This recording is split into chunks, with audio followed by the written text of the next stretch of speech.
మొదటిగా ప్రసంగంలోకి వెళ్దాం.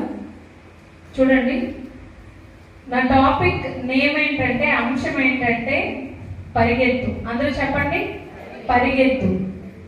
రెండో పాయింట్ ఏంటంటే, పరుగు ఆపిన వారులారా లేచి మరలా పరిగెత్తండి.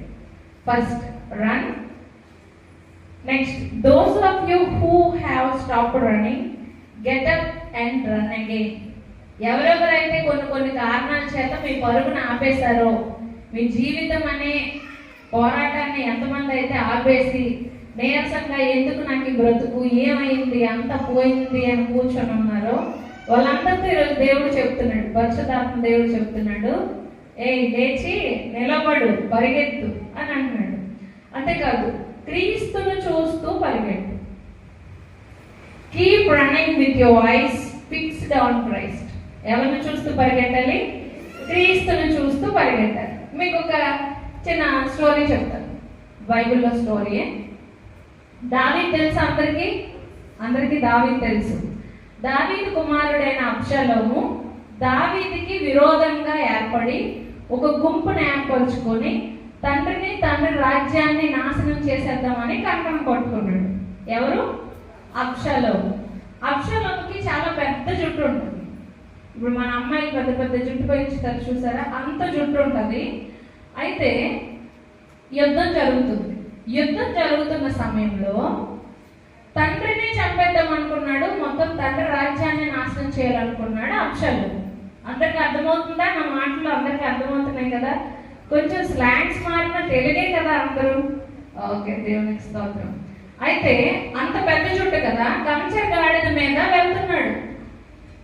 ఎంతమంది అయితే తన జనం మీదకి వచ్చేసారో, తన గుంపు మీదకి వచ్చారో వాళ్ళందరినీ చంపేద్దామని. అయితే ఒక పెద్ద చెట్టు, ఆ చెట్టుకి ఆ జుట్టు ఉండిపోయింది. నా మాటలు అర్థమవుతున్నాయా? ఈ జుట్టు చెట్టుకు ఉండిపోయింది. గాడిద పని కంచరగాడిద చేస్తుంది. ఏం చేసింది? వెళ్ళిపోయింది నాకు తెలిసి. అబ్షాలోమేమో చెట్టుకి ఉండిపోయాడు. ఈ చెట్టు, ఈ కురులు అంటారు కదా, ఇవి చెట్టుకి చిక్కుళ్ళు పడి ఇలా ఏర్పడుతున్నాడు. భూమికి ఆకాశానికి మధ్యలో ఇలా ఏర్పడుతున్నాడు. జుట్టు మాత్రమే పైన ఉండిపోయింది. మరి కదలేడు కదా, వాళ్ళ అంబులు వేసేస్తున్నారు. అంబు తగిలి అబ్షాలోము చనిపోయాడు. అయితే దావీదు సైన్యాధిపతి ఎవరంటే యోవాబు. ఎవరు? యోవాబు. ఈ యోవాబు తన దగ్గర ఉన్నటువంటి భటుల్లో పిలిచి, రేరా, మనమే గెలిచాము, మన రాజ్యమే గెలిచింది, శత్రువుల్ని దేవుడు మన చేతికి అప్పగించాడని వెళ్ళి రాజు సింహాసనం దగ్గరికి వెళ్ళి ఆ విషయం చెప్పు అని యోవాబు ఒకరితో చెప్పాడు. ఆ ఒకడేమిటంటే కూషీయుడు. అయితే ఈ మాట అన్నాడు ఇంకొకడు. కొంతమంది రెస్పాన్సిబిలిటీ మనకి ఇవ్వకపోయినా సరే నేను చేసేస్తాను అంటా ఉంటారు. అంటే నా పేరు వచ్చేస్తుంది, నన్ను పొగడాలి రాజు, నేనే చెప్తాను ముందే మాటని. ఇంకొకడు నేను వెళ్తాను, యోవాబు గారు నేను వెళ్తానండి అని ఇంకొకడు అన్నాడు. వాడి పేరు ఏంటంటే అహీమయాజు. పాపం ఎవరైతే కూషీడు ఉన్నాడో సరైన మార్గంలో వెళ్తున్నాడు రాజు దగ్గరికి. శత్రువులంతా చనిపోయారు కదా, వెళ్ళి చెప్పేద్దామని. వీడు తొందర అడ్డదారిలో వెళ్ళి నేనే ముందు దావీదుకి చెప్పేద్దాం అని వెళ్ళాడు. పరిగెత్తి సింహాసనం దగ్గరికి వెళ్ళాడు, అంతఃపురానికి వెళ్ళాడు. దావీదు రాజా ఏంటి, ఏమైంది? ఈరోజు శత్రువుల్ని దేవుడు మన చేతికి అప్పగించాడు, దేవుడికి స్తోత్రం, హల్లెలూయా అంటే దావీదు అవన్నీ అనలే. ఎప్పుడైనా కడుపును పుట్టినోడు చెప్పవాలని ఏ తండ్రైనా అనుకుంటాడు. ఆడ ఎంత దుర్మార్గుడైనా, ఎంత దుష్టుడైనా, ఎంత తాగుబోతేనే, ఎంత వ్యభిచారైనా, ఇంకేదైనా కూడా ఎక్కువ సంవత్సరాలు బతకాలి, వాడు మారు మనసు పొందాలి అనే కదా అనుకుంటారు. అబ్షాలోము ఎలా ఉన్నాడో ముందు అది చెప్పు. నేను పరిగెట్టుకొని వచ్చాను కానీ దావీదు ముందు నీ కొడుకు చచ్చిపోయాడని చెప్పాను ధైర్యం లేదు వీడికి. దావీదు కుమారుడైన అబ్షాలోము చనిపోయాడు అని చెప్పే ధైర్యము ఈ అహియాజుకి లేదు. ఈ కూషీయుడికి దేవుడు ఫస్ట్ యోవాబు చెప్పాడు కదా ఏది ఇన్ఫర్మేషన్ పాస్ చేయమని. ఇదంతా అయిపోయింది. అబ్షాలోము ఎలా ఉన్నాడో చెప్పకపోతే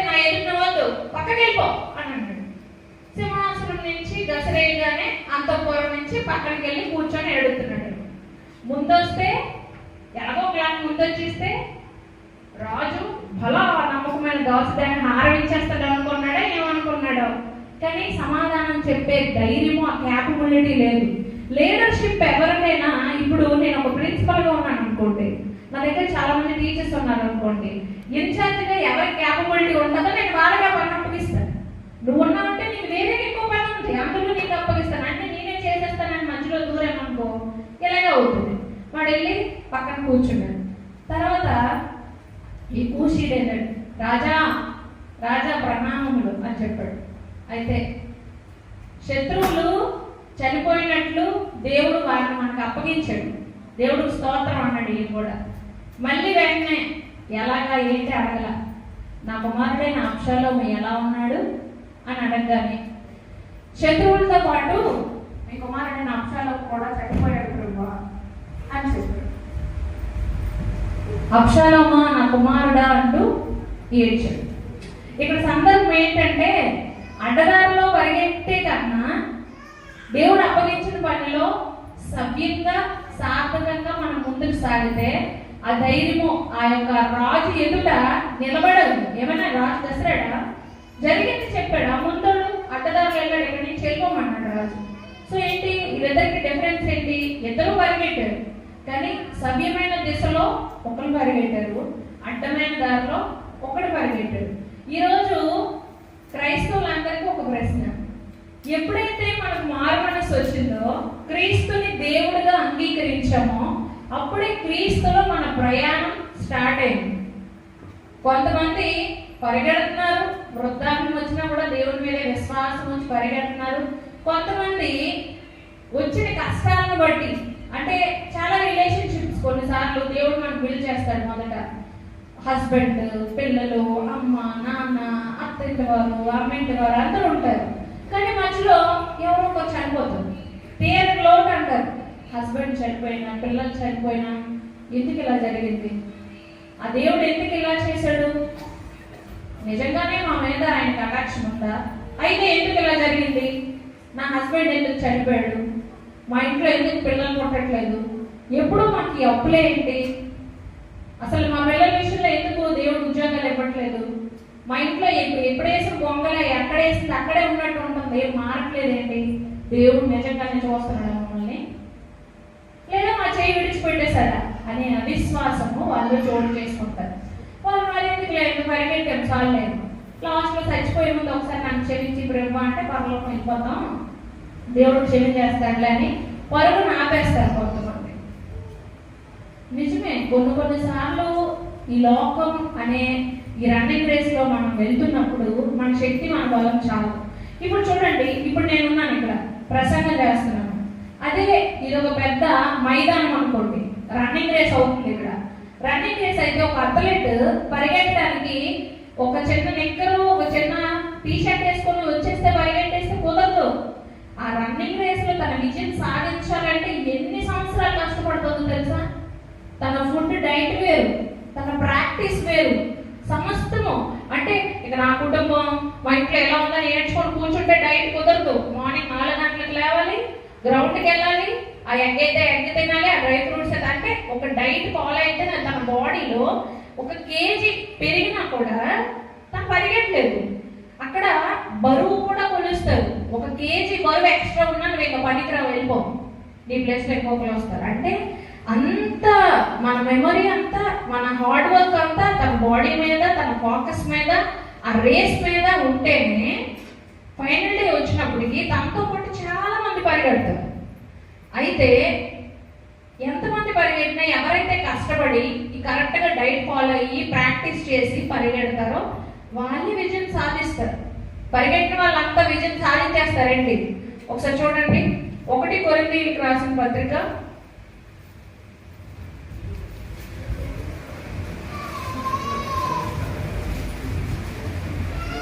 9వ అధ్యాయం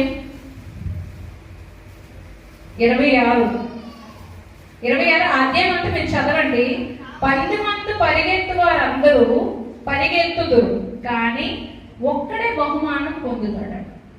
10లో అందరూ పరిగెడతారు, కానీ ఎవరైతే ఫస్ట్ వస్తారో తెలుసు కదా. ఫస్ట్ వస్తే స్వర్ణం అని, సెకండ్ వస్తే రజతం అని, థర్డ్ వస్తే కాంస్యం అని అనౌన్స్ చేస్తారు. కానీ సెకండ్ వచ్చిన వాళ్ళు, థర్డ్ వచ్చిన వాళ్ళని అంత ప్రైజ్ చేయదు గవర్నమెంట్. ఫస్ట్ ఎవరైతే వస్తారో వాళ్ళు గోల్డ్ మెడల్ వేసి సర్టిఫికేట్ ఇచ్చి చప్పట్లు కొట్టి ఘనపరుస్తుంది ప్రభుత్వం కానీ, ఆ క్రీడాకారుల్లో ఉన్న వారందరూ గవర్నమెంట్ కానీ వాళ్ళని ప్రైజ్ చేస్తుంది, ఘనపరుస్తుంది. బలా సూపర్, మా దేశానికి గోల్డ్ మెడల్ తెచ్చో, మా దేశాన్ని పరువు కాపాడాం అని చెప్పి గౌరవం ఇస్తారు కదా.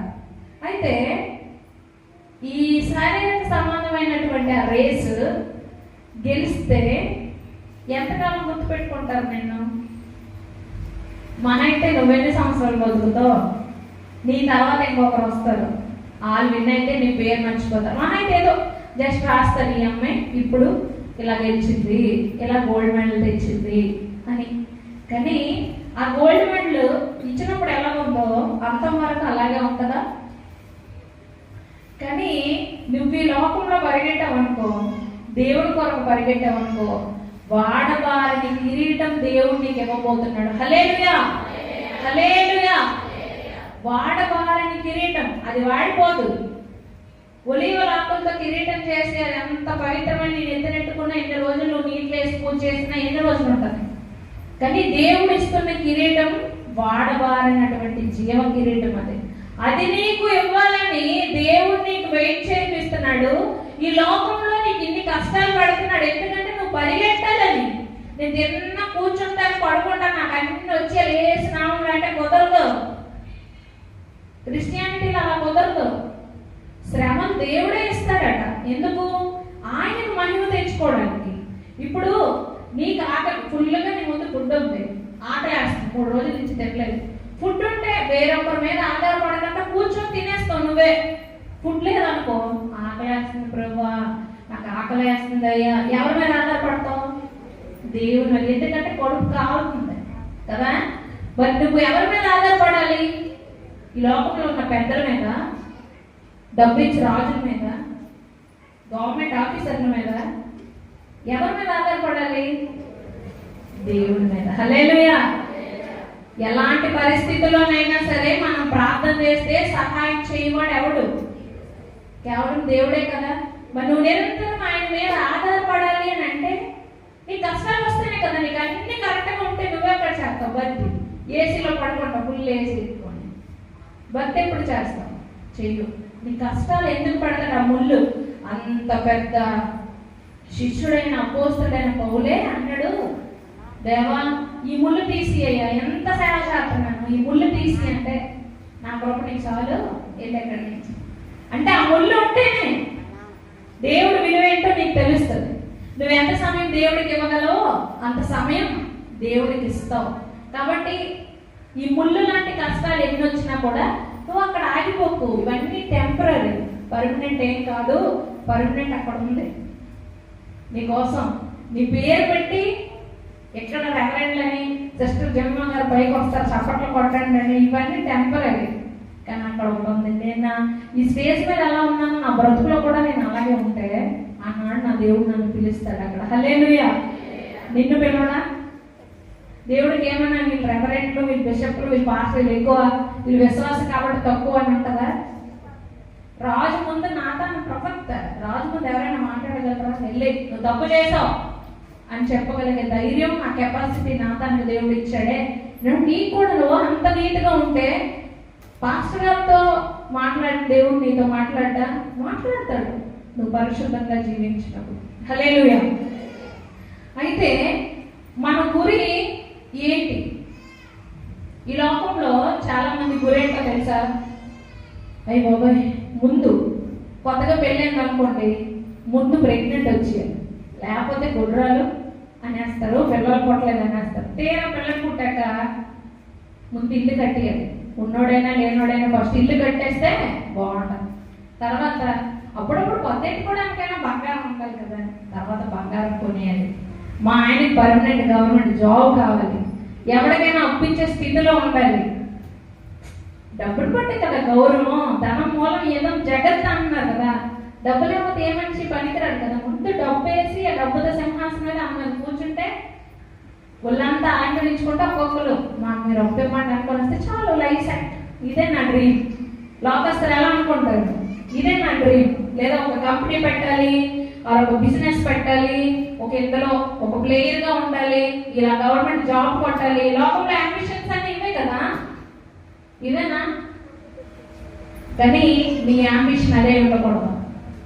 నీ అంబిషన్ ఏంటో తెలుసా? పరిగెట్టాలి. నీకు ఆ పని అప్పగించాడు దేవుడు. నువ్వు పరిగెడితేనే ఈ లోకం అనే ఈ రంగంలో, ఈ లోకం అనే కళారంగంలో, నటనతో కూడినటువంటి కళారంగంలో నీ చుట్టుపక్కల ఉన్న వాళ్ళు క్రైస్తవులైనా చాలా నటిస్తున్నారు నీతో పాటు. నువ్వు అవన్నీ లెక్క చేయకూడదు. వాళ్ళ కొరకు ప్రార్థించారు. ఆవిడ మా సంఘమే, అది 5 తులాలు కొనాలి, నేను 10 తులాలు కొనాలి, కొంటావు కొనాలి, వేడానికి ఇచ్చేదా అని అంటారు హస్బెండ్స్కి. నో, అలాంటి అంబిషన్స్ నీకెందుకు? నువ్వు చచ్చిపోతావు. నేను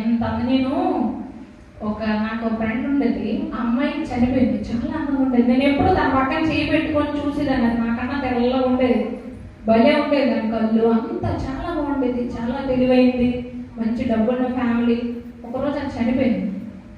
మనిషి అంతా ఉబ్బిపోయి ఆ బాక్స్లో పెట్టేస్తే ఎంత అందంగా ఉండేది. బతుకున్నప్పుడు దీనిలాగా ఉండాలి అని అనుకునేదాన్ని. అది సెలవుపోయింది. దానిలో జీవం లేదు. మట్లో దాన్ని పెట్టేస్తున్నారు.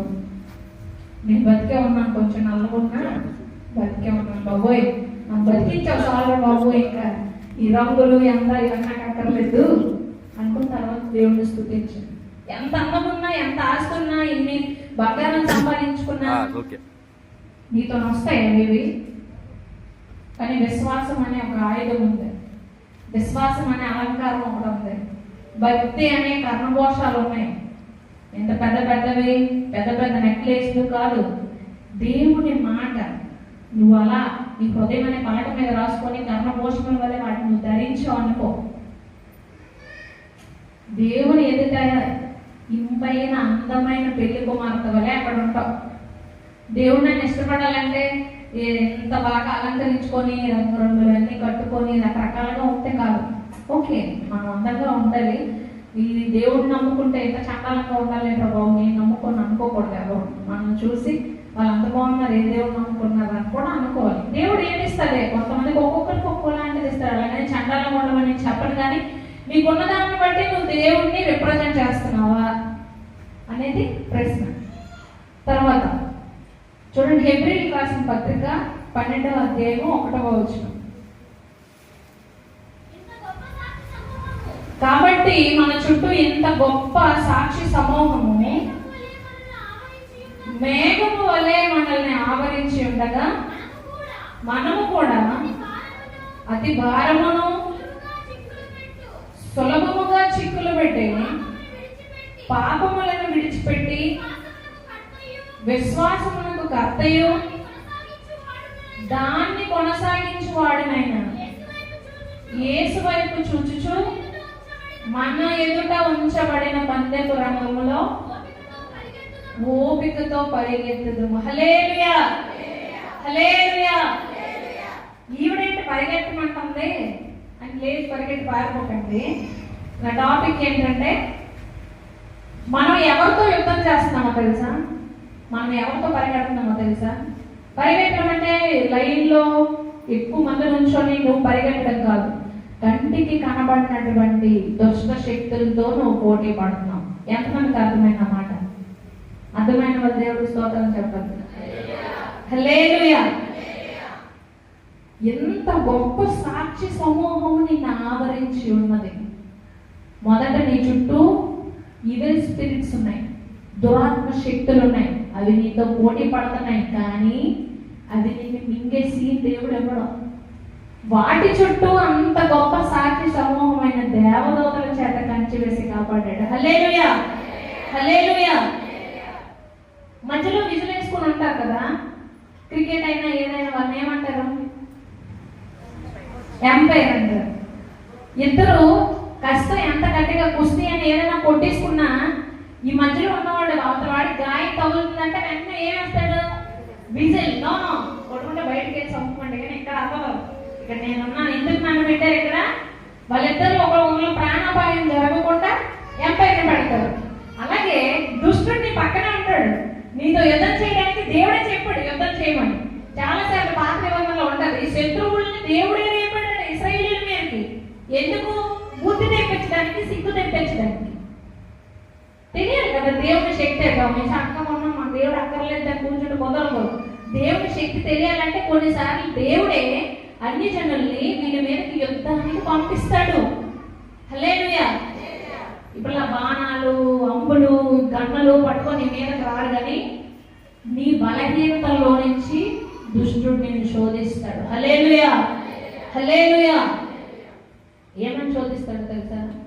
నీ భర్త వల్ల నీకు మనశ్శాంతి ఉండదు. ఇంకా చాలా బాబు, వీటితో నాకు ఈ జీవితం మరొద్దు. గడాకులు ఇచ్చిస్తే కొన్ని రోజులైనా మనశ్శాంతిగా బతుకుతాను. ఎంత డబ్బులు వస్తే నా పిల్లలను పోషించుకుంటాను.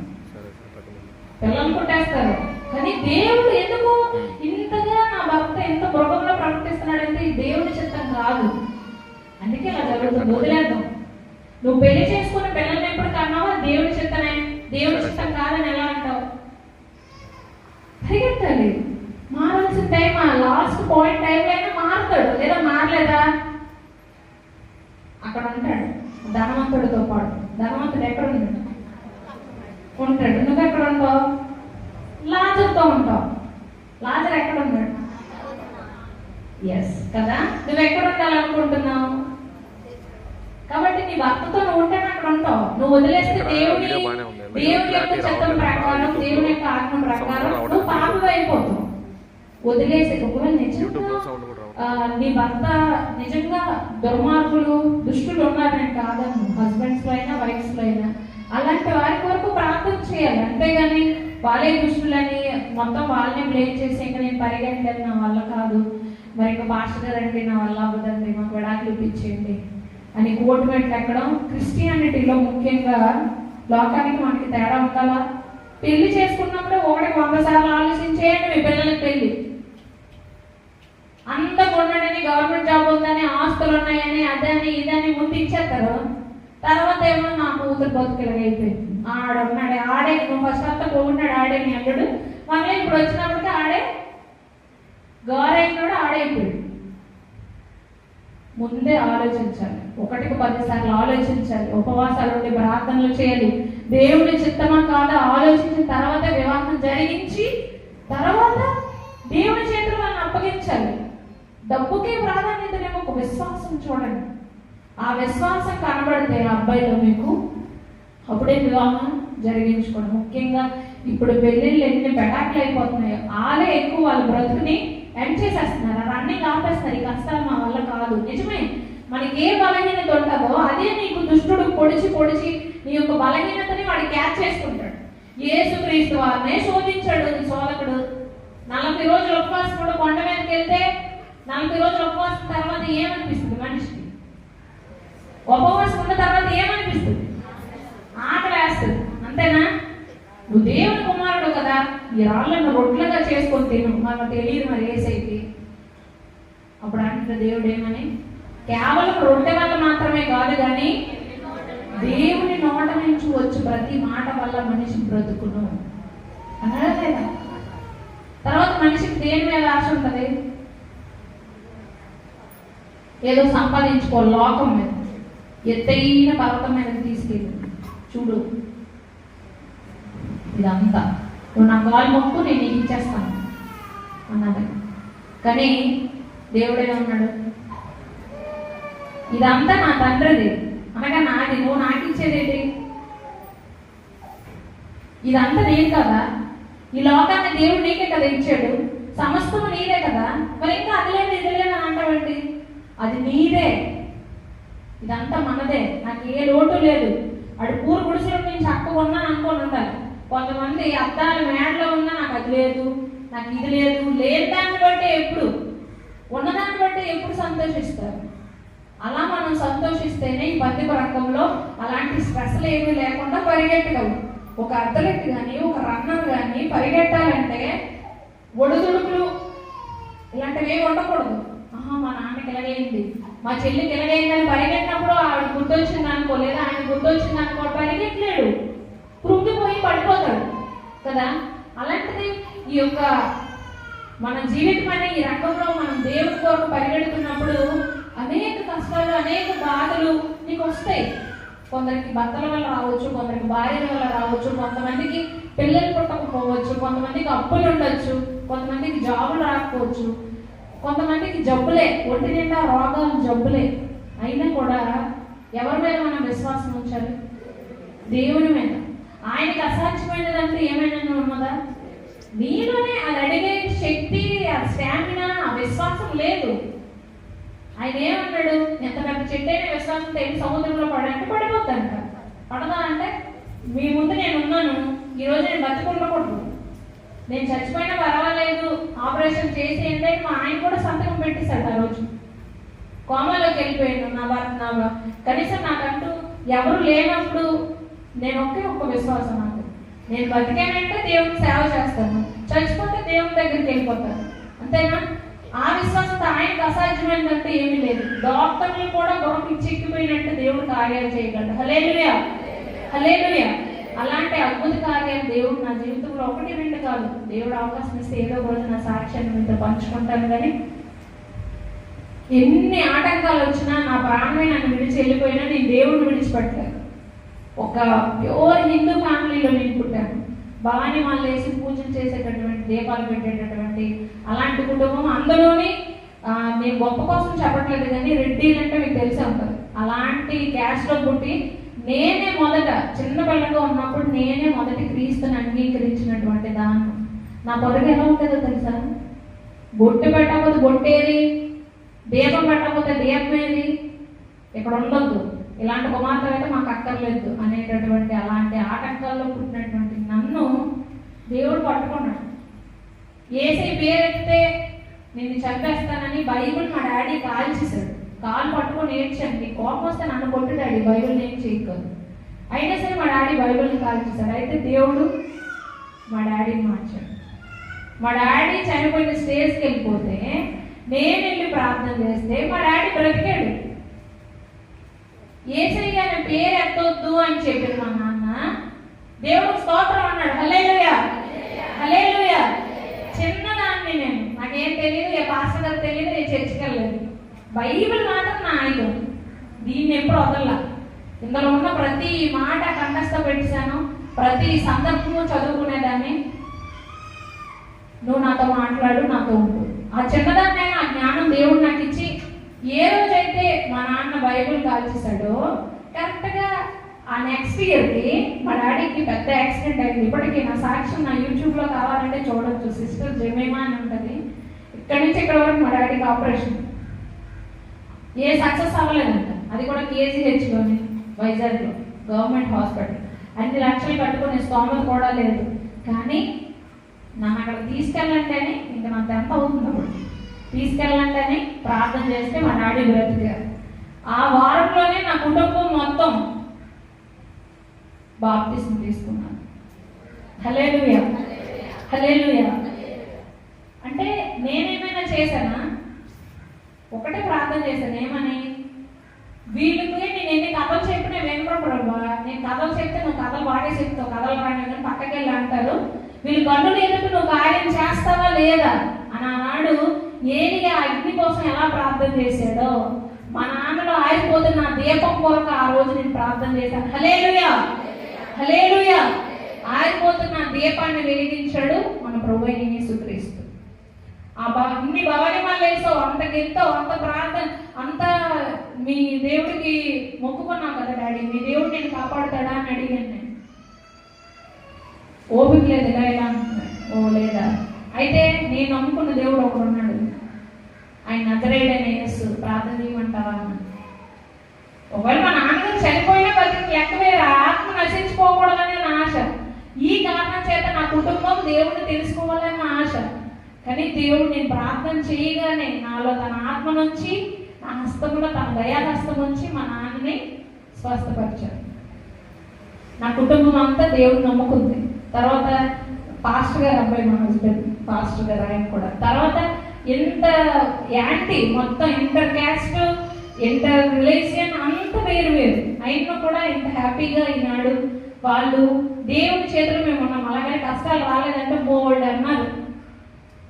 ఎప్పుడు ఎన్నోసార్లు సూసైడ్ చేసుకోవాలనుకున్నాను నేను, అనుకున్నాను. కానీ చనిపోయాను కూడా, అదే పాయిజన్ కూడా తాగేశాను నేను.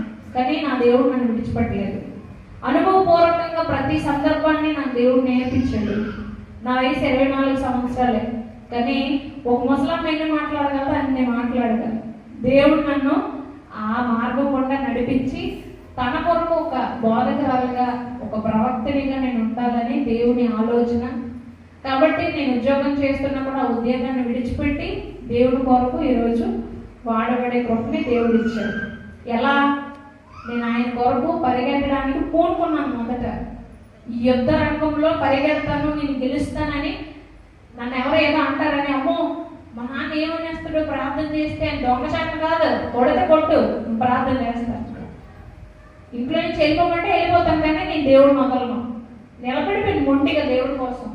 ఇప్పుడు ఆయన నా వెనక నుంచి వెళ్ళిపోయాడు.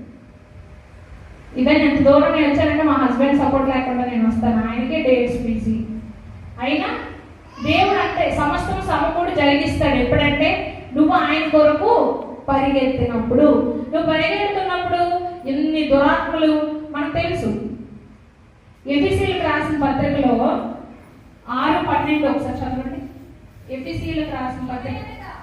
ఏలయనగా మనం పోరాడినది శరీరంతో కాదు, కానీ ప్రధానులతోనూ అధికారులతోనూ ప్రస్తుత అంధకార సంబంధులకు లోకనాథులతోనూ ఆకాశ మండలమందున్న దురాత్మల సమూహముతోనూ మనం పోరాడుచున్నాం. హల్లెలూయా. మనం ఎవరితో పాటు నీ ఎదురుకొచ్చి రాయి నీ చుట్టూ నేను పీకుతాను, నా చుట్టూ నువ్వు పీకము అని రారు. అలా వస్తారు ఎవరో పని పాటలు అయినా. కానీ మనం పోరాడుతున్నది ఎవరితో తెలుసా? వాళ్ళు నా కంటికి కనబడరు, చెవులకు వినబడరు, కానీ నీ పరిస్థితి నుంచి నువ్వు పొడుస్తూనే ఉంటాడు. యోబుని ఎలాగైతే దుష్టుడు ఒక్క ప్రాణమే తీయొద్దు అన్నాడు దేవుడు, అంతే, మిగతావన్నీ చేసేవన్నాడా? అలాగే నీ విషయంలో కూడా దుష్టుడికి దేవుడు ఎందుకు తెలుసా అలాంటి అవకాశం ఇచ్చాడు. యోబుని 2 దీవించాడు కదా, 2 దీవించడానికే కదా కష్టాలన్నీ. తర్వాత నిన్ను 100 దీవించడానికి ఆ కష్టాలన్నీ ఇస్తున్నాడు. నమ్మిన వారి స్తోత్రం చెప్పండి. హల్లెలూయా, హల్లెలూయా. నాకు ఏ కష్టం లేదు అన్న చెప్పే కదండి, నాకు ఏ బాధ లేదు, అంతా ఓకే అనేవాడి భూమి మీద ఏ మనిషి ఉండడే. కానీ మనం చెప్పాలి నాకు ఏ బాధ లేదని. మనకి ఏదో బాధ ఉన్నా మనకు భయం ఏంటి? మన దేవుడు మనతోనే ఉన్నాడు కదా, నేను ఒంటరిగా వదిలేసాడండి. ఒంటరి వాడు ఎంతమంది అవుతారట? 1000 మంది. యుద్ధం చేయకుండానే విజయం ఇవ్వగలిగినటువంటి శక్తి కలిగిన వాడు మన దేవుడు. హల్లెలూయా. యుద్ధం చేసే పని లేదు. కుష్ఠరోగులు ఆ రోజు ఏమైనా యుద్ధం చేశారేంటి? వాళ్ళతోని శోభ్రంపట్నంలో కుష్ఠరోగులు కుంటోలు ఎలా నడుస్తారు, ఎలా నడుస్తారు, నాడే లేరాలు. వాళ్ళు వస్తుంటట పెద్ద పెద్ద గుర్రాలు, పెద్ద పెద్ద రౌతులు శబ్దానికి అమ్మో ఇశ్రాయేలీయులు మరి డబుల్ సైన్యం వేసుకొని మన మీదకి వచ్చేసి చంపేస్తారన్నారు. అదంటే పారిపోదాం, ఎక్కడ బంగారం అక్కడ విడిచిపెట్టి, ఎక్కడ ఆహార పదార్థాలు అక్కడ విడిచిపెట్టి పరిగెత్తి పారిపోయారు వాళ్ళంతా. కుష్ఠరోగులు 4 పరిగెత్తమని కాలేశారు ముందుకి. అక్కడ వాళ్ళు చంపేశారా? చచ్చిపోతాం, ఎలాగా ఆకలితో చచ్చిపోతున్నాం, ఎన్ని రోజులు ఈ కరువు. అప్పుడు ఎలా ఉందంట? ఫుడ్ లేక పావురపు రెట్ట కాకి రెట్ట ఎవరైనా తింటారా? అది కూడా డబ్బులు కొనుక్కొని తినేవారు. ఈరోజు నీ కొడుకును పోసుకొని తినేద్దాము, రేపు నా కొడుకును పోసుకొని తిందాం అన్నంత దౌర్భాగ్యమైన పరిస్థితులు. అప్పుడు అంత కరువు. అలాంటి కరువులో ఈ కుష్ఠరోగులు ధైర్యం చేసి ముందుకెళ్ళారు. చచ్చిపోతే చచ్చిపోదాం, ఎలాగో అడిగేశాం కదా, ఎలాగ దేవుడి కొరకు అడిగేశాం కదా, ఒక హిందువు గానో ఒక ముస్లిం గానో ఎలాగో ఒకలాగా మొదట ఉన్నావేమో, దేవుడు గొప్ప దేవుడు తెలుసుకున్నాం కదా. ఎంతమంది ఇక్కడ బై బర్త్ క్రిస్టియన్స్ ఉన్నారు? తర్వాత మారు మనసు వచ్చి దేవుడిని నమ్ముకున్న వారు ఎంతమంది చేయగలుగుతారు? తర్వాత దేవుడు తన జీవితంలో ఏదో కార్యం చేసి దేవుడిని నమ్ముకున్న వారు చేతులు పైకెత్తండి. అందరూ బై బర్త్ క్రిస్టియన్సేనా? పుట్టుకతోనే క్రిస్టియన్సా? కొంతమంది పెద్దవాళ్ళంతా విశ్వాసం కలిగిన తర్వాత వస్తారు కదా, అలా ఎవరు లేరా? సరే, ఏదేమైనప్పటికీ కూడా అయితే వాళ్ళు ఏంటంటే అనుభవపూర్వకంగా ఏమనుకున్నారంటే దేవుడి కోసం ఒక అడుగు వేద్దాం అని నువ్వు ఎలా అయితే ఈరోజు అనుకున్నావో ఆ రోజు కూడా సరే ఆకలి వేస్తుంది కదా ఉన్నాయి ఇక్కడ ఎలాగో ఆకలి చాలా రోజులు అయిపోయింది చచ్చిపోతాం వెళ్తే ఆ చేతుల్లో శబ్దం చావైతే కన్ఫామ్ అని అడుగేసి ముందుకు వెళ్ళారు. ఆ కుష్ఠరోగులు నలుగురు కుట్టుకొని ఇలా నడుచుకెళ్తుంటే అక్కడ వాళ్ళకి ఎలా వినపడింది అది సౌండ్, గుర్రాలు, యుద్ధాలు, రౌతులు, ఆ సౌండ్స్ వినపడ్డాయి వాళ్ళకి. పరిగెట్టి ఎక్కడికక్కడ పారిపోతే ఎవరు ఉన్నారేమో చూడండి రా, ఎవరు లేరు రే, ఆరోగ్యంలో చూడండి రా, రే ఎక్కడ ఉన్నారేమో చూడండి రా, ఎక్కడ చూసినా ఎవరు లేరు. ఎక్కడ పడితే అక్కడ బంగారం, పోగులు, ఆహార పదార్థాలు.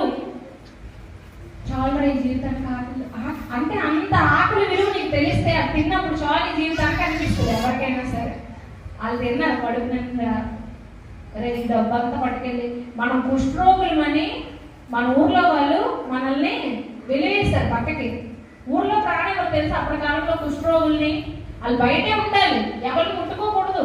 ఎవరైనా ముట్టుకుంటే వాళ్ళగా కుష్ఠం వచ్చేస్తారు. తృణీకరింపబడిన వారు, ఎవరి చేత ప్రేమను పొందని వారు, వాళ్ళకంటూ ఏమి లేనివారు, కనీసం నీ కాళ్ళు చేతులు ఉన్నాయి సక్రమంగా, ఎయిడ్స్, కుష్టు అలాంటి క్షయ రోగాలు లేవు. వాళ్ళ యొక్క ఈ ప్రపంచంలోనే భయంకరమైన జబ్బుతో బాధపడుతున్నారు, ఒంటరిగా ఉండిపోయారు, వాళ్ళ కోసం ఆలోచించేవారు లేకపోయే. అలాంటి పరిస్థితుల్లో వాళ్ళు అడిగేశారు యుద్ధం చేయడం షూర్లా ఉప్పనంటే పడిపోతారు పెద్ద గాలికి. అలాంటి వారైతే వాళ్ళకి ఎంత కావాలో వాళ్ళ జీవిత కాలం వల్ల 100 మందికి తింటేటినా ఉన్నంత ధనికమైనటువంటి పట్టణం అది. ఆ పట్టణాన్ని నలుగురు కుష్ఠరోగులు స్వాధీనం చేసుకున్నారు. అయినను మీరు అనుకుంటారు కదా ఏమని, మనం తిన్నాం చక్కగా మన జీవితకాలం అంతా సరిపోద్దులే అని అనుకున్నారేంటి.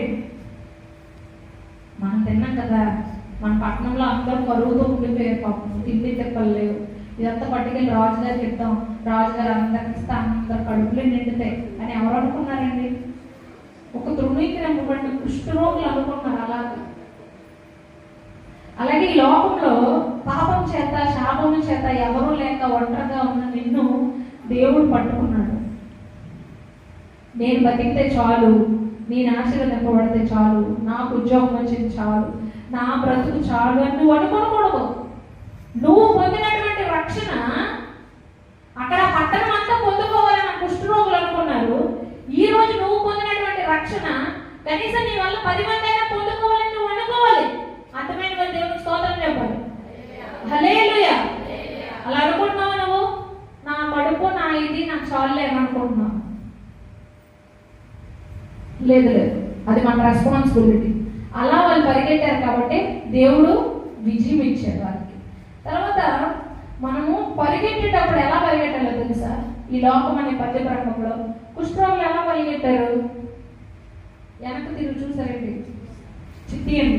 ఫిలిప్పీయులకు రాసిన పత్రిక 3వ అధ్యాయము 13, 14 వచ్చిన సహోదరులారా, అయితే వెనుక ఉన్న వాటిని మరచి ముందున్న వాటి వైపు సాగుచు వేగిరపడుచు క్రీస్తు యేసునందు దేవుని ఉన్నతమైన పిలుపునకు కనుకు బహుమానము పొందవలెనని గురి వద్దకే పరిగెత్తుచున్నాను. హల్లెలూయా. ఎవరు రాస్తున్నారు ఈ మాట? అపోస్తలుడైన పౌలు. ఎక్కడికి పరిగెడుతున్నాడట? గురు యొద్దకి. ఎలా పరిగెడుతున్నాడట? వెనకే ఉన్నాయి. మొదట పౌలు ఎలాంటి వాడు తెలుసా? క్రిస్టియన్ అనేవాడి భూమి మీద ఉండడానికి వీలు లేదు. ఆనవాళ్ళు లేకుండా చంపేయాలని కంకణం కట్టుకున్న యవ్వనస్తుడు పౌలు. గమలీయేలు పాదముల దగ్గర విద్యను అభ్యసించిన జ్ఞాని, బలవంతుడు, శూరుడు. ఎండకాలం అయినను కూడా శత్రువులు బతకడానికి వీళ్ళని కడుపుతూ ఉన్న వాళ్ళని కూడా స్త్రీలను బయటకు తీసి చంపేస్తుంటే రక్తాన్ని చూసి ఆనందించినటువంటి వ్యక్తి ఎవరు? అపోస్తలుడైన పౌలు. ఆయన అంటాడు, మొదట నేను హింసకుడును, దోషకుడు, హానికరుడునైన నన్ను పాపుల్లో ప్రథముడట. అంటే పాపులందరినీ ఒక లిస్టులో పెడితే ఇప్పుడు ఫస్ట్ ప్రైజ్ వచ్చిన వాళ్ళు ఎలాగైతే పిలుస్తారో అలాగే పావులందరిలో ఫస్ట్ ప్రైజ్ ఎవరికి వస్తాయంటే నాకే వస్తుంది అని చెప్తున్నాడు పౌలు. అలాంటి వాడు వెనుకున్న వాటిని చూశాడు అనుకోండి, దేవుడి కొరకు అంత హతసాక్షిగా మారగలడా? ఎన్ని కష్టపడ్డాడో తెలుసా పౌలు. నాకు తెలిసి పౌలు పడినన్ని కష్టాలు ఈ భూమి మీద ఎవరు పడలే. పారిపోతూనే ఉండేవాడు తప్పించుకొని, పరుగు పరుగు పరుగు పరుగు. చచ్చిపోతే దేవుడి దగ్గరికి వెళ్ళిపోతాం, కానీ దేవుడి పని జరుగుతుంది ఏంటి? నేనుంటే దేవుడి కోసం నిలబడతాను, దేవుడు పని చేస్తాను. ఆ పౌలే కదా గమనీయుల పాదాల దగ్గర విధి సంధించినాడు, ఆడే కదా రోమ పౌరసత్వం కూడా పొందుకున్నాడు. పౌలు హెబ్రీయుడిగా ఉన్నాడు, రోమ పౌరసత్వం. ఎక్కడికి వెళ్తే అక్కడ ఉంటే కలిసిపోయి సువార్త ప్రకటించేసేవాడు అనమాట. అక్కడ ఏం జరగాలి? దేవుడి పని జరగాలి. దేవుడిని నమ్ముకున్న వారు ఎక్కడెక్కడ ఉన్నారో వాళ్ళందరినీ బయట తీసుకురండి, నరికేద్దాం అన్నటువంటి పౌలు నరికిస్తే నరికి అంటే దేవుడే నిజమైన వాడు, యేసుక్రీస్తే నిజమైన వాడు.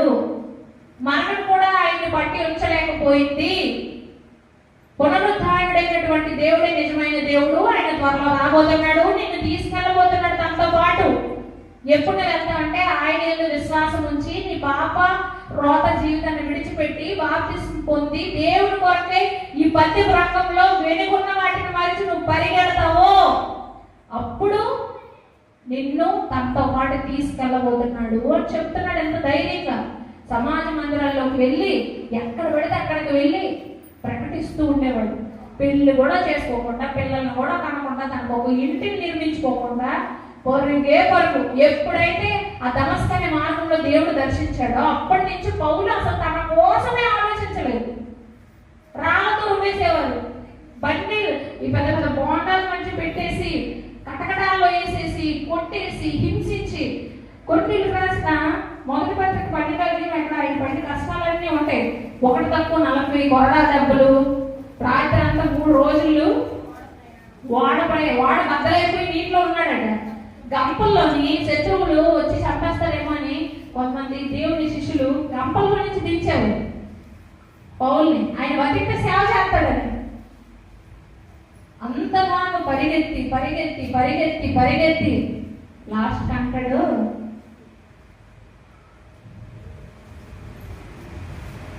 ఏమంటాడంటే మంచి పోరాటం పోరాడి 2 తిమోతి 4:7 2 తిమోతి 4 మంచి పోరాటము పోరాడితిని, నా పరుగుని కదముట్టించితిని, విశ్వాసం కాపాడుకుంటుంది. హల్లెలూయా హల్లెలూయా. ఇప్పుడు నేను మీ ముందు ఎగిరిపోయి గొప్పగా చెప్పేస్తున్నాను. నేనే కావచ్చు, పెద్ద పెద్ద ప్రేచర్లు, ఇంటర్నేషనల్ స్పీకర్లు చెప్పియచ్చు బైబిల్. కానీ నేను చెప్తుంది నేను పాటిస్తున్నానా లేదా అనేది ప్రశ్న. ఈ భూమి మీద నేను క్రీస్తుని పోలు నడిచినట్టు మీరు నన్ను పోలు నడవండి అని చెప్పినటువంటి ఏకైక వ్యక్తి అపోస్తలుడైనటువంటి పౌలు. అన్ని గట్స్ ఎవరికి లేవు. మొదట అన్నాడు యేసుక్రీస్తు ఏమని, నాలో పాపం ఉన్నదని మీలో ఎవడైనాను చూపించగలరా అని అడిగిన తర్వాత, నేను మొదట పాపం చేసిన వాడినే, పాపుల్లోనే ప్రధానుడు. కానీ ఇప్పుడు క్రీస్తు ఎలా నడుచుకున్నాడు అలా నడుచుకున్నాడంటే దాని అర్థమేంటి? తన బ్రతుకు మారిన తర్వాత ఏ పాపానికి అయినా చూడలేదు. అలాగని కష్టాలు రాలేదా? బతుకంతా కష్టమే. ప్రశాంతంగా ఇలా కూర్చొని వినడానికి కూడా ఆయన ఖాళీ లేదు. తన బ్రతుకంతా చదవండి, ఆయన రాసిన ప్రతి లెటర్స్ చదవండి. ఆయన పడిన కష్టాలు ఎవరు పడలా. స్టెఫెన్ రాళ్ళతో కొట్టి చంపేస్తుంటే ఎక్కడ ఉన్నాడండి, ఆ కింద ఉంటుంది వచనంలో, అపోస్తలులకు రాసిన పత్రికలో. స్టెఫెన్ చావును పౌలు సమర్థించాడు. అప్పుడైనా ఇంకేం అవ్వలేదు, చంపా బతుకున్నాడు. అప్పటికి కార్యం జరుగుతుంది హృదయంలో.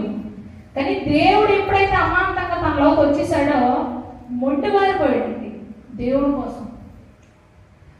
ఎలా అంటే అపోస్తలుడైన పౌలు గారు లాగా అంత గొప్ప, అంటే యేసుతో పాటు నడిచిన వాడా? యేసై శిష్యుల్లో పౌలు ఉన్నాడేంటి? 12 మందిలో పౌలు ఉన్నాడా? యేసై చేసిన ఏ అద్భుతమైన చూశాడా? యేసైతో పాటు తిరిగాడా? చాలా మంది యేసైని ఎలా వెంబడించారు తెలుసా? ఏసైతే నెత్తి ఈరోజు గొడవ నిండా అన్నం దొరుకుతుంది. ఇప్పుడు రొట్టెలు ఎత్తున్నాడు, చేపలు ఎత్తున్నాడు, ఎలా పైకి ఎత్తే ఎక్కువైపోతున్నాయి, పదండి పదండి పదండి వంట చేసుకోకుండా తినేయచ్చు అని వెంబడించేవారు ఒక గుంపు. ఎన్ని రోగాలైనా వస్త్రం పట్టుకుంటే స్వస్థత కలిగేస్తుంది ఏంటి, నాకు ఈ జబ్బు ఉంది వెళ్దాం అనేసి ఒక మంది. గుంపులు గుంపులుగా తండాలుగా దేవుడిని వెంబడించేవారు ఉన్నారు. కానీ ఒకడు ఉన్నారు, ఎలాంటి వాళ్ళు తెలుసా జాతి, నువ్వు అగ్గిలోకి వెళ్తావా మేము అగ్గిలోకి వచ్చేస్తాం, నువ్వేం చెప్తే మేము అదే చేస్తాం. పేరు అంటాడు. అంటే కష్టమైన బోధ, పరలోకకు సంబంధమైనటువంటి బోధ దేవుడు బోధిస్తున్నప్పుడు పాపాల గురించి ఉపమానాల రూపంలో, అంటే ఇప్పుడు ఏం జరుగుతున్నాయో దానిని ఆయన ఉపమానంగా తీసుకొని చెప్పేవాడు, అందరికి అర్థం అవ్వాలని దేవుడు అలా బోధించేవాడు. అలాంటి సమయంలో కఠినమైన బోధకు తట్టుకోలేక వేల మంది వెనక్కి పారిపోయాడు. అప్పుడు అంటాడు, మీరెందుకు ఎక్కువ ఉన్నారు ఈ 12 మందితో, మీరే వెళ్ళిపోండి, నా బోధ కష్టంగా ఉంటుంది, పరలోక సంబంధం. ఇదేంటి ఈయన జీవాహారం నేనేనంటాడు, శరీరం తినమంటాడు, చచ్చిపోయాక బతుకుతామంటాడు, కూర్చోట్లా ఉన్నాడని వెనక్కి వెళ్తారు చాలా మంది. కానీ పేతురుకు ఏదో అర్థమైంది, ఏమంటాడు, మేము ఎక్కడికి వెళ్ళిపోతాం ప్రభా, నిత్య జీవపు మాటలు గలవాడు నీవే కదా, నిన్ను వదిలి మేము ఎక్కడికి వెళ్ళిపోతాం అని అన్నాడు.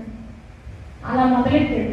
ఎప్పుడైతే ఆ వల విడిచిపెట్టాడో, ఏ పేతురు చేపలు పట్టడానికి నువ్వు పిలవబడలేదయ్యా, మనుషుల పట్టు జాగ్రత్తగా నేను చేస్తానని ఎప్పుడైతే పేతురుతో అన్నాడో, ఆనాడు వలను ఎప్పుడైతే విడిచిపెట్టాడో తన కుటుంబాన్ని కానీ తన జీవితాన్ని కానీ లక్ష్య పెట్టలేదు, దేవుని కొట్టి వెంబడించాడు అంతవరకు. కాకపోతే చిన్న చిన్న శోధనలు వస్తాయి, అబద్ధాలు వస్తాయి, రకరకాలుగా ఎంత గొప్ప విశ్వాసం అయినా చిన్న సులువుగా చిక్కులు పెట్టే పాపం అంటే అవే. నేను ఇప్పుడు ఎంత బోధించేస్తున్నాను, ఏదో ఒక వీక్నెస్, నా వీక్నెస్ దుష్టుడికి తెలుసు, దాంట్లో నుంచి లాగుతుంది వెనక్కి. విశ్వాసం అనేది నాలో నుంచి తీరేడాడు, వాడి వల్ల కాదు కానీ ఇంకేదో. అలాగే నీలోని బలహీనతలు ఏమిటో ఉన్నాయో ఆలోచించుకో, ఒకసారి నిన్ను నీవు స్వపరీక్ష చేసుకో. దేని మీద నీ మనసు ఉంచుతున్నావు? వేరొక పురుషుని మీద, డబ్బు మీద, ఆస్తుల మీద, దేని మీద నీ మనసు ఉంది? ప్రపంచం మొత్తం ఇప్పుడు ఏమేస్తుందో తెలుసా? సాతాను సింహాసనం ఉన్న స్థలంలో మనం జీవిస్తున్నాము. గర్జించు సింహం వల్ల ఎవరిని మింగేద్దామని తిరుగుతున్నాడు. ఆడేసిన ఒక బాణం పేరేంటో తెలుసా?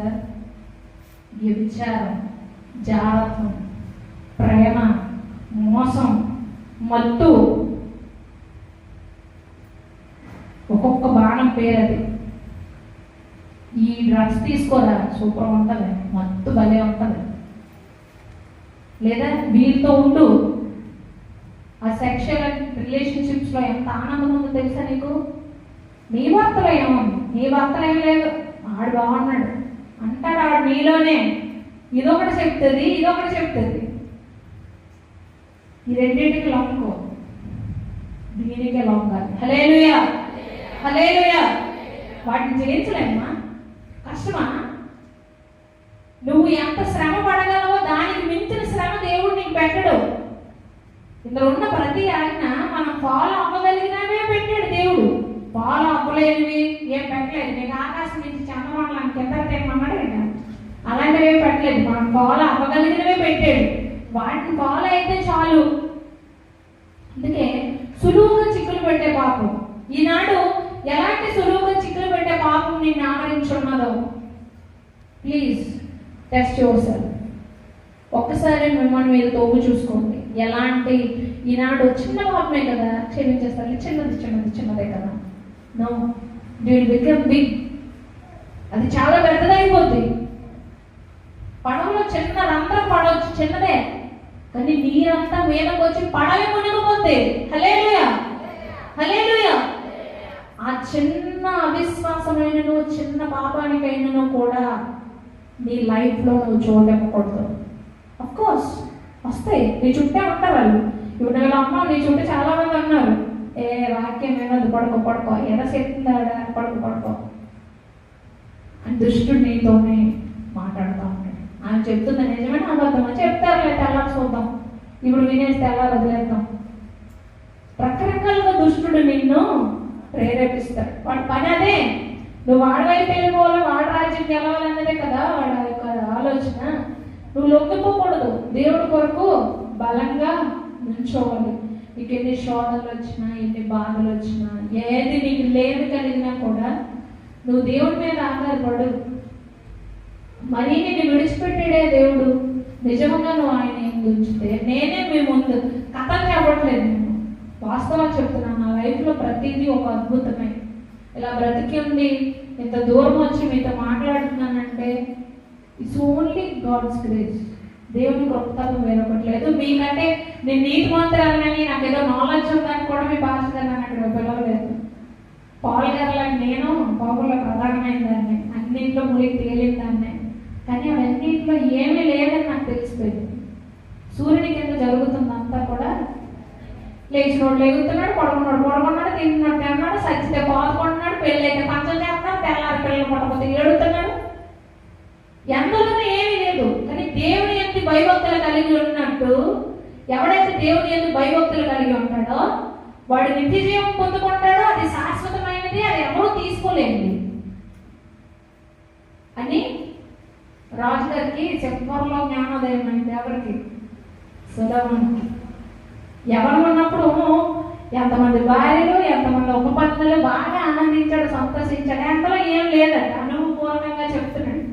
ఈరోజు నువ్వు ప్రతిదీ అనుభవించి అంత అయిపోయిన తర్వాత ఏం లేదు మనదులే చేసేసి టేస్ట్ చేయాలా?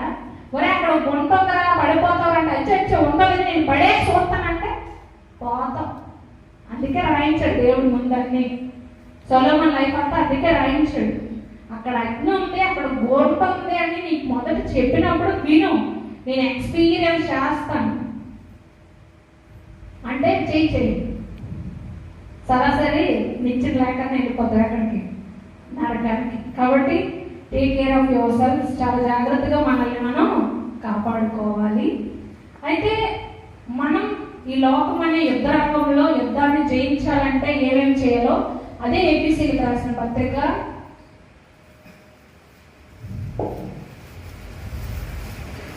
6వ అధ్యాయం 14వ వచనం నుంచి చదవాలి. ఎలాగనగా నడుమునకు ఏం కట్టాలట? వడ్డానం కాదు, సత్యం అనే దట్టి కట్టాలి. ఒక పనిని ప్రారంభించినప్పుడు మీకు ఉడుపులు తెలుసా? పంటల్లో ఉడుపులు అంటారు, నాట్లు ఉడుపు నాట్లు అంటారు. ఇలా పెట్టేసి ఇలా ఉడుస్తుంది. ఇవి అడ్డు రాకూడదు, ఇవన్నీ అడ్డు రాకూడదు. అంటే ఇలా తీసి ఇలా కట్టి పట్టుకుంటారు, మొదలెడదాం అని వేస్తారు. నాటు మొదట ఏం చేశారు?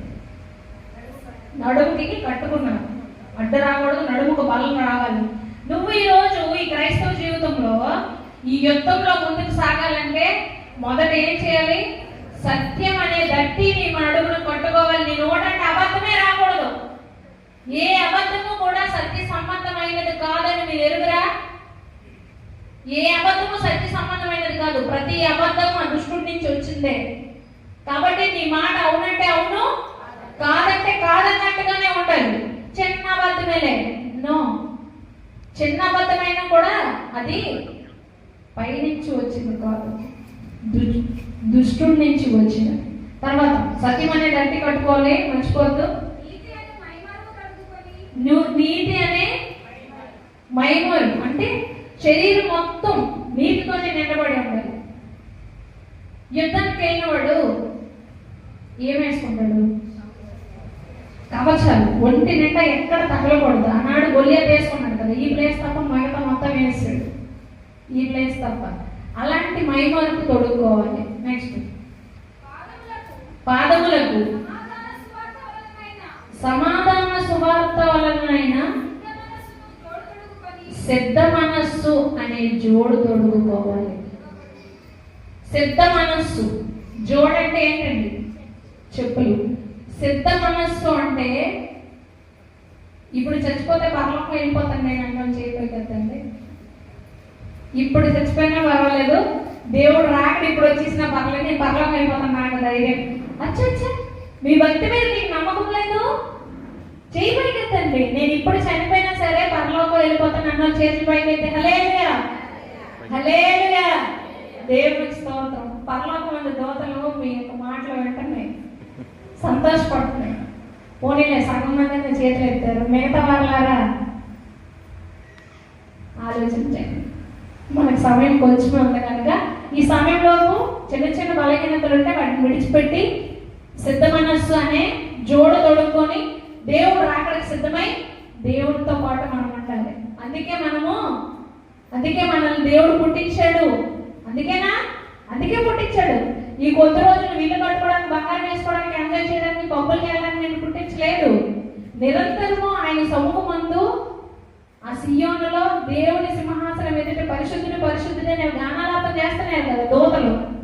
వాళ్ళకంటే శ్రేష్టంగా నేను పుట్టించాడు, తన స్వహస్తాలతో పుట్టించాడు. ఈ లోకమందు ఉన్నప్పుడు దేవుని మహిమపరచడానికి, తర్వాత దేవునితో పాటు దేవుని కౌగిలిలో దేవుడిని ప్రైజ్ చేస్తూ దేవునితో పాటు తరతరాలు ఉండడానికి. హల్లెలూయా. కాబట్టి సిద్ధ మనస్సుతో మీరు ఉండాలి. ఇప్పుడు చనిపోయి నాకు భయమే లేదు ప్రభా అంటాడు పౌలు. ఏమంటాడు? నా మట్టుకైతే బ్రతుకుని తీస్తే చావైతే అది నాకెంతో లాభమే.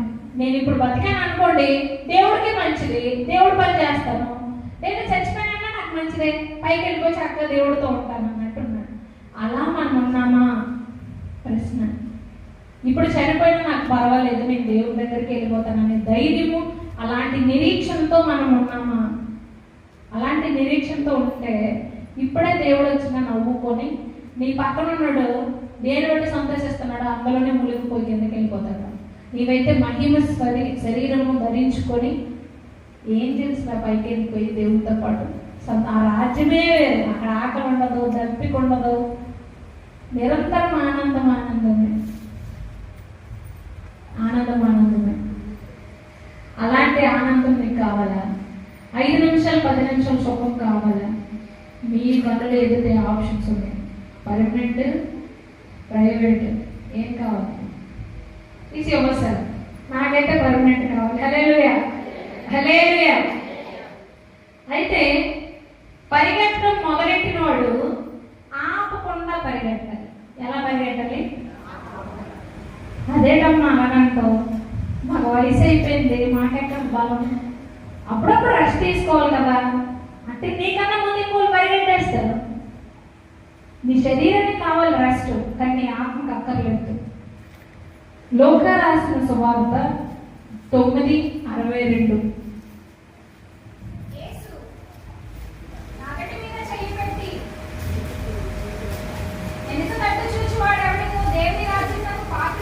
హల్లెలూయా.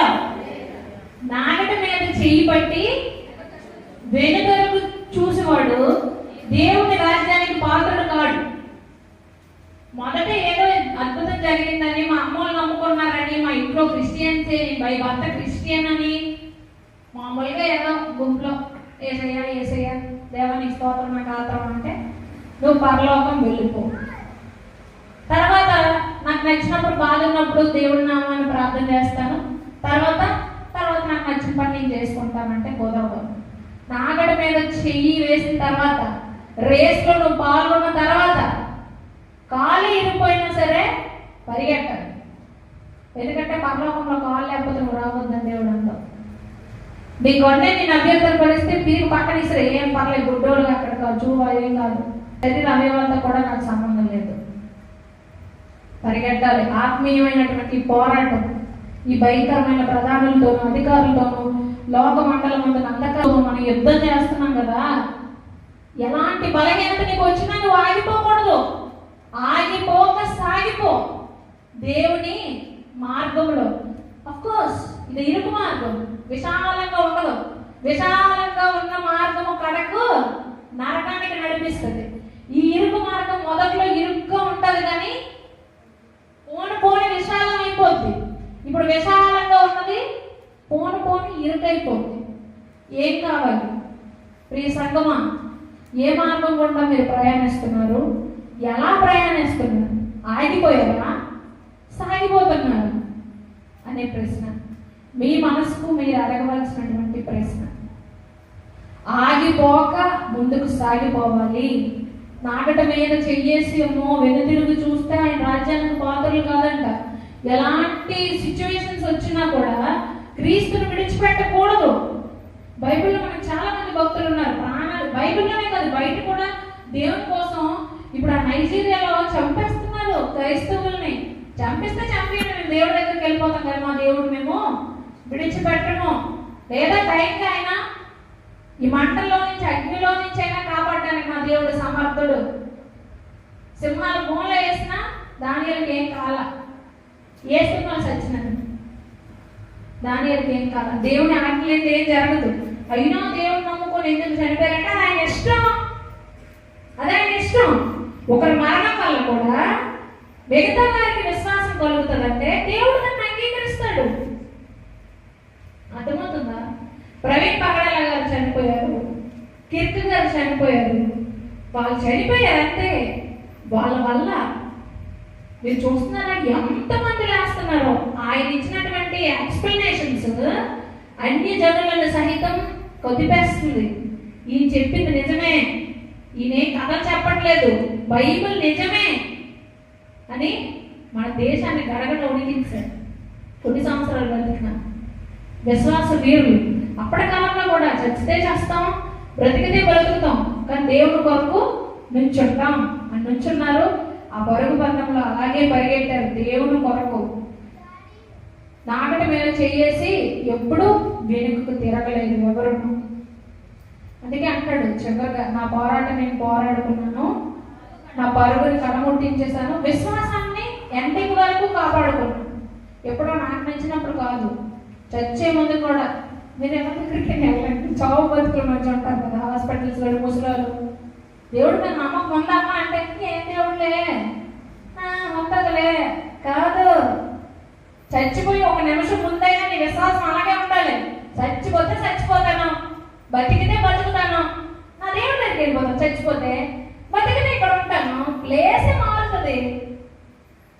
ఇక్కడ నా ఇంట్లో ఉన్నాను, అక్కడ బంగారు ఇల్లు, బంగారంతో వేయబడినటువంటి రోడ్లు అవి ఏది కాదు అన్నట్టుండాలి. కానీ ఇంట్లో ఎవరో చనిపోయారనో, మనతో పాటు ఉన్న వాళ్ళు మనతో లేరనో, నీ వరకు నువ్వెలా ఆపేస్తావు? అందుకని నిన్ను దేవుడు ఎంచుకున్నాడు, తమ స్వరక్తం ఇచ్చి నేను అందుకేనా రక్షించుకున్నాడు?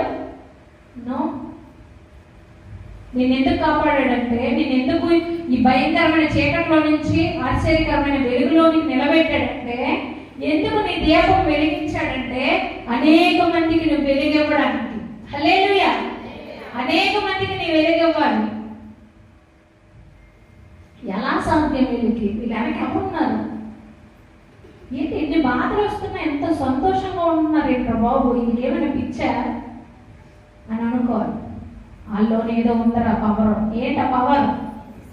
యేసయ్య పవర్. హల్లెలూయా. అందుకే అంటాడు పౌలు, ఆనందించండి. మరలా చెప్పుచున్నాను, ఆనందించాను కదా. ఎలాంటి సిచ్యువేషన్స్ అయినా బాధ మనలో వదిలి పారిపోవాలి. విశ్వాసంతో నీవు ఆనందించినప్పుడు. హల్లెలూయా. అందరూ సంతోషంగానే ఉన్నారా?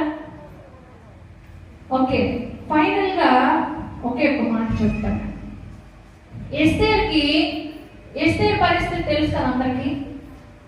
అరణ్యంలో తిరుగుతున్నటువంటి హదస్స, అహశ్వేరేషు భార్య, క్వీన్ అహశ్వేరేషు భార్య, రాణి. కానీ రాజు పిలవకుండా తన భార్య కూడా తన దగ్గరికి రాకూడదు. ఆత్మ తెలుసా? నువ్వు భార్య అయితే అవ్వచ్చు, నీ ఊళ్ళో ఉంటావు, రాజుకి నీతో ఉండాలి అని అనిపిస్తే అప్పుడు బొడ్లు వెళ్ళి చెప్తే రాణిగారు ముస్తాబు చేసుకొని భర్త దగ్గరికి వెళ్తారు. అది ఆజ్ఞ.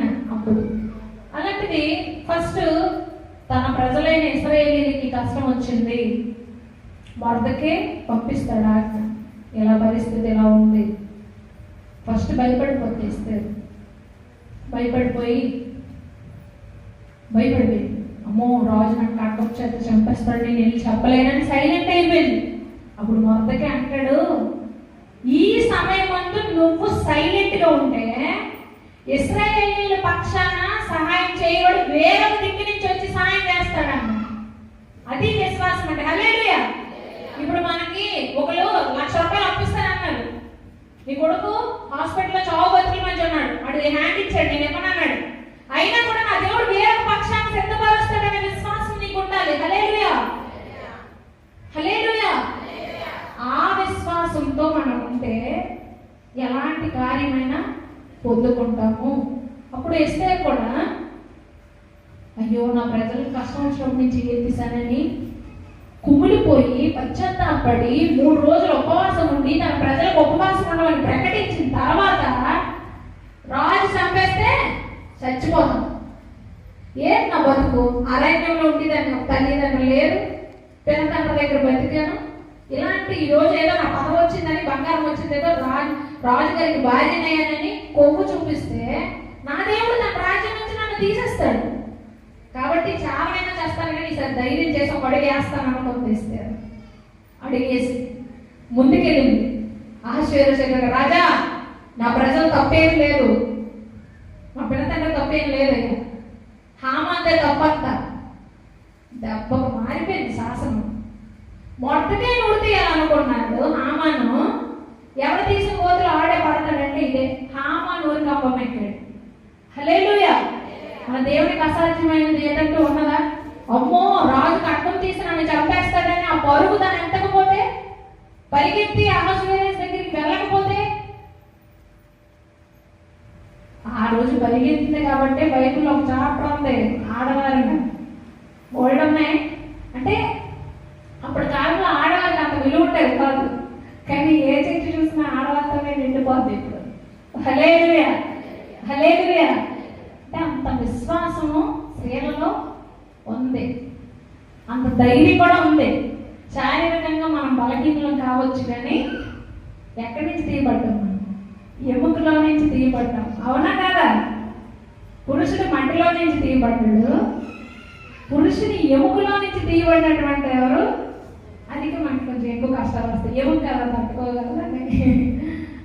హల్లెలూయా. ఏదేమైనా ఆనాడు ఎస్తేరు అలా అడిగేసింది కాబట్టి ది గ్రేట్ క్వీన్ ఎస్తేరు గ్రంథం అని రాయబడింది. రూతు గ్రంథమని ఏదైనా దేవుడి కోసం వాళ్ళు ఎన్ని కష్టాలు వచ్చినా విడిచిపెట్టేసి ఒక అడిగేశారు కాబట్టి విశ్వాస వీరుల జాబితాలో వాళ్ళు కూడా ఉన్నారు. అయితే ఈనాడు నీకు కష్టం వచ్చినప్పుడు నువ్వెవరిని చూస్తున్నావు అనేది నా ప్రశ్న. పాత నిబంధన గ్రంథంలో మోషే ఇశ్రాయేలీయుల్ని నడిపిస్తున్నాడు. ఆ మంద ఉన్నారే ఇశ్రాయేలీయుల మంద, వాళ్ళకి ఒక పేరు ఉంది, లోబడి నల్లని ప్రజలు అని. లోబడరు, ఎన్నిసార్లు చెప్పినా మళ్ళీ రెడ్డి వచ్చాడు మొదలెట్టండి అని రకం అది. ఎన్ని అద్భుతాలు చూసినా మళ్ళీ పడిపోతారు, కడుపు నిండా తినేస్తారు, మళ్ళీ వేసారు. అచ్చే మేము ఐగుప్తులుంటే బాగుండేది, అక్కడ సమాధి లేవా, మమ్మల్ని పాతడానికి ప్లేస్ లేవా, నేను తీసుకొచ్చావా, అప్పుడు ఉన్నప్పుడు మంచి మంచి కూరలు తినేవాళ్ళం. ఇప్పుడు ఆకలి దాహం కొన్ని ఆకలి అన్నా కానీ పవిత్రమైన దేవదూతలు తినేటటువంటి ఆహారమైన అన్నాన్ని కురిపిస్తాడు, ఊరేళ్ళు కురిపిస్తాడు, బండలో నుంచి నీళ్లు రప్పిస్తాడు దేవుడు మోషేని వాడుకొని. తర్వాత అంటారు మాంసం తిని చాలా రోజులు అయింది కదా. అవునే, చెప్పు మీ ఆయన చెప్పు. మొత్తం అంకేజా మాంసం మాంసం మాంసం మాంసం కావాలి, మాంసం కావాలి అని కేకలు. తర్వాత మరలా ఇన్నిసార్లు అయినా మోషే ఎంత సాత్వికుడో, ఎంత సాత్వికుడో. నేనైతే పిచ్చొచ్చి నా కొడుకు వద్దంటే పని చేస్తే మామూలు కొట్టను నేను. ఒకసారి చెప్తాను, అన్నిసార్లు కూడా చెప్పను. అదే మా మమ్మీ కొట్టాను, డాడీ దగ్గరికి వెళ్ళి దాగుడిపోతాడు. కానీ నాకు అంత సాత్వికం లేదు. కానీ మోషే ఇశ్రాయేలీయులు ఎంత విసిగించినా కానీ అంతే సాత్వికంతో ప్రభా ఇశ్రాయేలీయులు మాంసం వండుతున్నారు. తర్వాత కడపడికి వచ్చినప్పటికీ ఇశ్రాయేలీయులు మొత్తం నాశనం చేస్తారు. ఇంకా దేవుడు కోపం వచ్చింది, ఎంతైనా వినట్లేదు. మనలాంటి మనము ఇది బాగుంటాం, రేపటికి తెలిసిపోతుంది. అలాగే వాళ్ళు కూడా ఎన్నిసార్లు అయినా మొదటికి వచ్చేవారు. ఏమంటే దేవుడిని తిట్టడం, మోషేని తిట్టడం. ఐగుప్తే బాగుంది, ఐగుప్తే బాగుంది, వాళ్ళు ఏం చూస్తున్నారు. ఏంటో వెనుకున్న వాటిని చూస్తున్నారు. దేన్ని చూస్తున్నారు? వెనుకున్న ఐగుప్తునే చూస్తున్నారు. ముందుకెళ్తే కనానంతర బాబు పాలు తేనెలు ప్రవహించే దేశం ఇది. నువ్వు కట్టని ఇళ్లలో నువ్వు పండించిన పంట నువ్వు తింటావు. రాజులా బతకాల్సిన నీవు వాళ్ళ కింద వట్టి చాకరీ చేస్తూ ఆ ఇటుకలు కట్టుకొని రక్తం చిందించేలా పని చేసుకొని అది కావాలా? ఒక మొత్తం అన్నం పెడితే ఏమన్నా చేయగలుగుతావా? ఏ పని చేయకుండా తినాలని నీ ముందు కణాన్ని పెడితే వెనకున్న వాటిని చూస్తున్నారు ఇశ్రాయేలీలు. అందుకే రాలిపోయారు, కుప్పలుగా పేరుపోయారు, రాలిపోయారు ఇశ్రాయేలీలు. అర్థమైందా? అలాంటప్పుడు దేవుడు కోపం వచ్చేసి పాములు వస్తాయి, కాటేసేస్తుంటాయి. పాము కాటేస్తుంటే చచ్చిపోతా ఉంటారు. మోషే ప్రార్థన చేస్తాడు. వీరికే మారు మనసు వస్తుంది. మారు మనసు వచ్చి మోషే మాకు మారు మనసు వచ్చింది, సిగ్గు వచ్చింది, మాకు బుద్ధి వచ్చింది, తప్పు అయిపోయింది, కొంచెం దేవుడికి చెప్పయ్యా. మీరు కూడా పాస్టర్ గారండి నాకు ఇప్పుడు ఫస్ట్ వద్దని పని చేస్తారు, తర్వాత ఇప్పుడు నాకు బుద్ధి వచ్చిందండి, దేవుడికి చెప్పండి, ప్రార్థన చేయండి మా కోసం అని అడుగుతారా? ఏదైనా ఇంపార్టెంట్ ఎమర్జెన్సీ వచ్చినప్పుడు ఇశ్రాయేలీయులు కూడా మరలా మోషే దగ్గరికి వెళ్ళి ప్రార్థన చేయమంటే దేవుడికి ప్రార్థన చేస్తే దేవుడు అంటాడు, అగ్నితో మండించినటువంటి ఎత్తడి సర్పాన్ని పైకెత్తు. ఎంతమంది అయితే ఆ ఎత్తడి సర్పాన్ని చూస్తారో వాళ్ళంతా చావకుండా బ్రతుకుతారు అని దేవుడు చెప్తాడు. దేవుడు ఎలా చెప్తాడో మోషే కూడా అలాగే అగ్నితో మండుతున్నటువంటి ఎత్తడి సర్పాన్ని వెనక్కు పెడితే ఎంతమంది అయితే ఆ ఎత్తడి సర్పాన్ని చూశారో ఆ విషం ఒంటికి ఎక్కకుండా అక్కడెక్కడ బ్రతికి టాక్కు నుంచున్నారు. హల్లెలూయా, హల్లెలూయా. అందుకుంటారు చూడండి, జాన్ తెలుగు యోహాను 3వ అధ్యాయం 14-15. అరణ్యంలో మోషే సర్పమును పైకి ఎలాగ ఎత్తెనో అలాగే విశ్వసించు ప్రతి వాడు నశింపక ఆయన ద్వారా నిత్య జీవం పొందినట్లు మనుష్య కుమారుడు ఎత్తబడవలెను. హల్లెలూయా, హల్లెలూయా. అప్పుడైతే యేసుక్రీస్తు వారు లేరు, ఎత్తడి సర్పము ఎత్తబడింది. ఎంతమంది అయితే ఎత్తడి సర్పాన్ని చూశారో వాళ్ళంతా చావు బతుకుల మధ్య ఉన్నవారంతా బతికారు. ఈనాడైతే నువ్వు చూడాల్సింది ఎవరిని? సిలువలో వేలాడినటువంటి క్రీస్తుని. హల్లెలూయా. అర్థమైన వారు చేతి పైకి దేవుని స్తుతించాలి. హల్లెలూయా, హల్లెలూయా. ఈనాడు దేవుని వైపు చూసి నువ్వు పరిగెడుతున్నావా? ఎవరిని చూడాలి? సిలువ వేయబడినటువంటి క్రీస్తుని చూడాలి. అప్పుడు నువ్వు ఎలాంటి రోగాలతో ఉన్నా, ఎలాంటి బాధలతో ఉన్నా, ఎలాంటి కలవరాలతో ఉన్నా, ఎలాంటి ఇబ్బందులతో ఉన్నా నీ యొక్క పరిస్థితులన్నీ పట్టపంచులైపోయి ఇది కళా నిజమా? ఇశ్రాయేలీయులు కళకనిన వారి వల్లే అయిపోతారు కదా. ఇది కళా నిజమా అన్నట్టు దేవుడు నీ జీవితం చేయబోతున్నాడు. హల్లెలూయా. నమ్ముతున్నారా?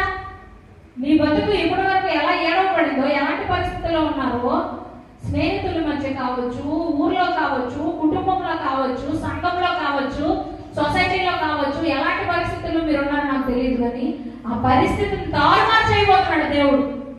హల్లెలూయా.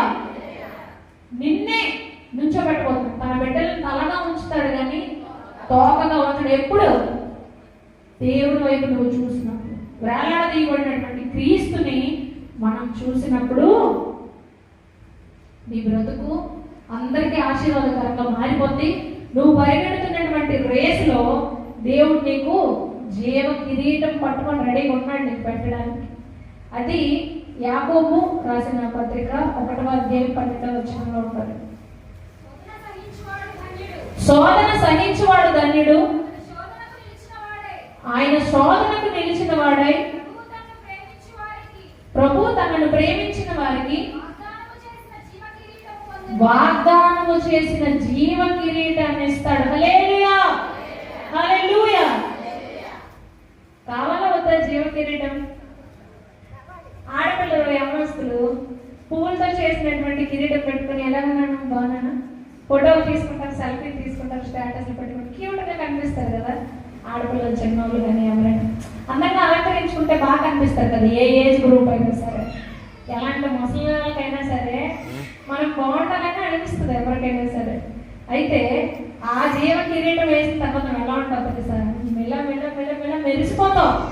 దేవదూతలు కూడా మన ముందు అంటారు. అలా నేను చేయాలనుకుంటున్నాడు దేవుడు.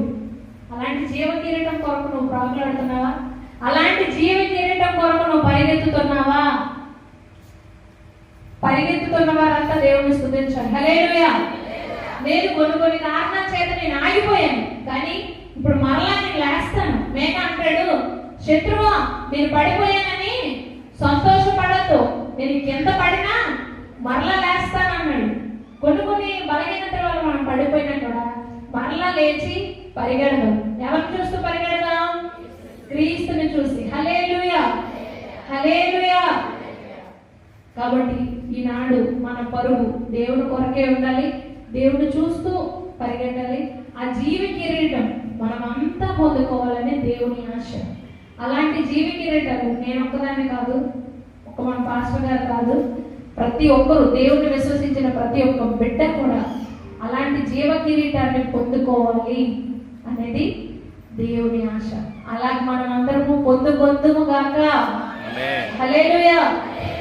మన ప్రతి శోధనని మనం జయించుదుము గాక. హల్లెలూయా. ఎవరెవరు ఎలాంటి రోగాలతో ఇక్కడికి వచ్చి ఉన్నారో నాకు తెలియదు.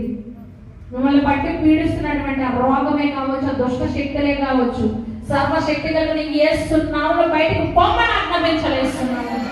హల్లెలూయా. దేవుని కొరకు నిప్పులాగా మనం మండాలి. బలిపీఠం మీద మన స్వర్ణ స్థలంలోనే మనం మంటుతూ అనేక మందికి వెలిగించు జీవితంలాగా మన జీవితం ఉండాలి. హల్లెలూయా. అది జరుగులాగా చేస్తున్నాము. బంధింపబడిన వాళ్ళారా, బంధకాలలో ఉన్న వాళ్ళారా, దేవుడి మీద మాట్లాడుతున్నారు. ప్రతి బంధకం కూడా యేసు నామములో విడిపోవును గాక. ఆమేన్. నమ్ముతున్నావా? దేవుడు నీ కోసం ఆ జీవి కిరీటాన్ని పట్టుకొని రెడీగా ఉన్నాడు. ఆనాడు స్టెఫెన్ రాళ్ళతో కొట్టి చంపేస్తే చేతులు రెండు చాపి హత్తుకున్న దేవుడు నీకు జీవ కిరీటాన్ని పెట్టి మరీ హత్తుకోవాలని ఆశపడుతున్నాడు. అలాంటి పరుగు నువ్వు ఈనాడు పరిగెడుతున్నావా లేదా? అలాగ మీరు మోకరించండి, అలాగ మీరు మోకరించండి.